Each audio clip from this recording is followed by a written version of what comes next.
Shalom, and welcome back to Psychology of the Parsha for Parshat Ki Tavo. The Parsha begins, V'haya ki tavo la'aretz, and it will be when you come to the land meaning Israel, the land which Hashem, your God, is giving to you, and you will inherit it, and you will settle it. V'yashafta ba, and you shall settle in it.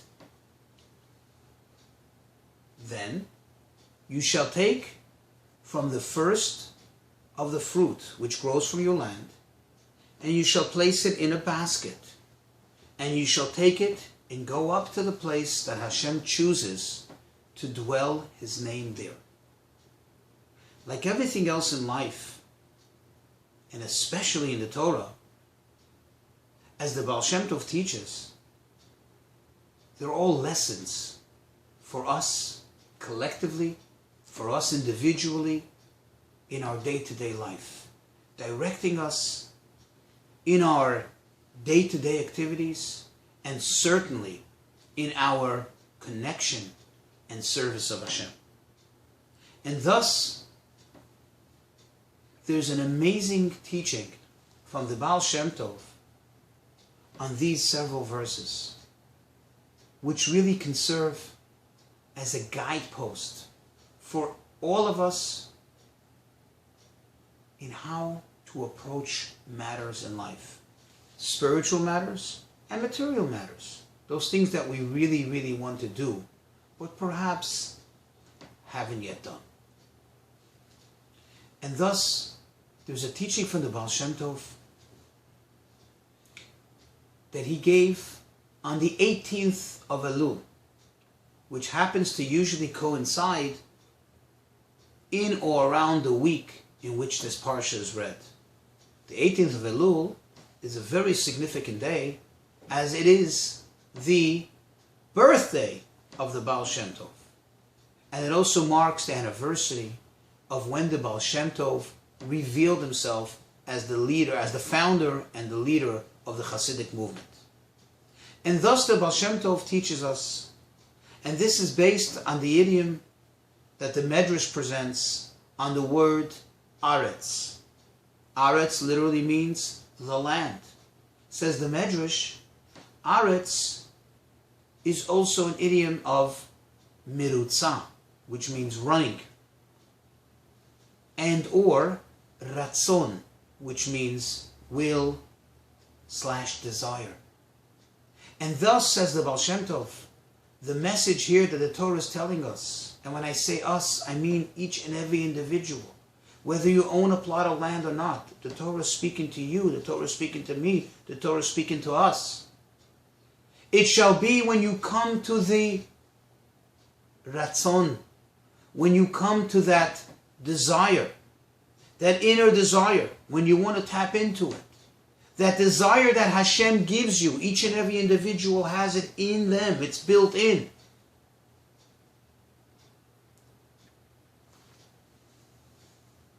And you want to do the following. You take that desire, you take that mirutza. Mirutza also means that running. Think of it in terms of drive, motivation, that inner drive, that inner motivation to get something done, whatever that thing may be. Especially if it's a good thing, especially if it's something that connects you and Hashem on a much stronger level. You have to put it, says the Pasuk, you should take from the first of the fruit, and you should put it in a basket. You have to do it in a manner of v'yeshafta ba. You have to settle it down. You have to bring it into reality, into your practical reality. How do you do so? You put it into a vessel. You put it into something tangible. You put it into something that can actually work. Motivation alone, desire alone, drive in itself is only of value if it can actually produce results.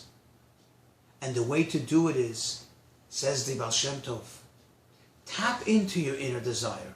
Tap into the inner motivation, but bring it into something tangible.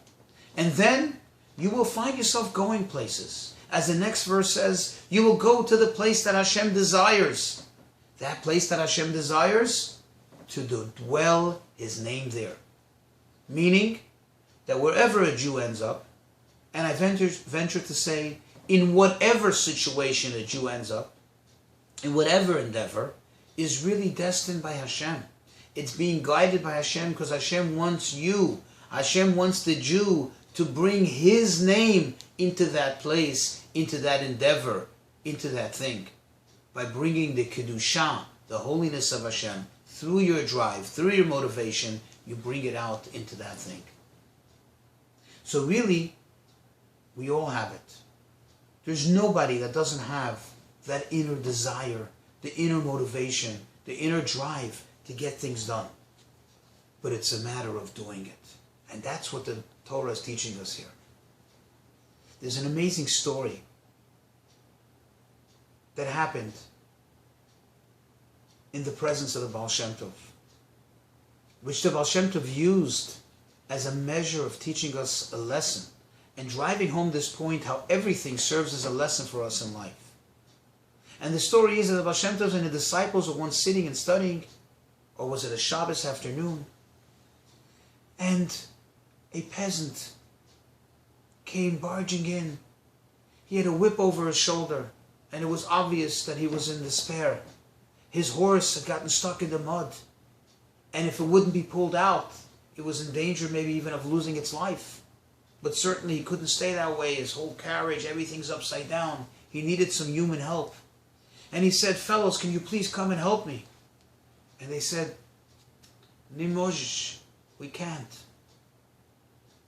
And he responded to them and he said, "Mojish, da nichochish."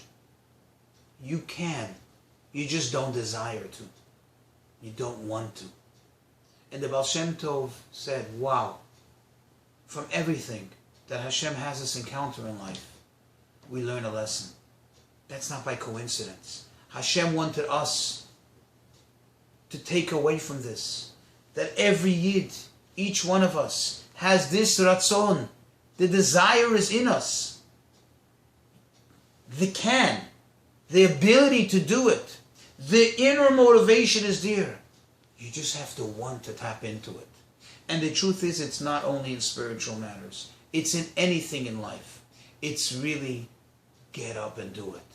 Today, one of the Fortune 500 companies actually uses it as their motto, as their logo. But that doesn't change it from what it really is, the truth. That just get up and do it. Just do it. Shalom.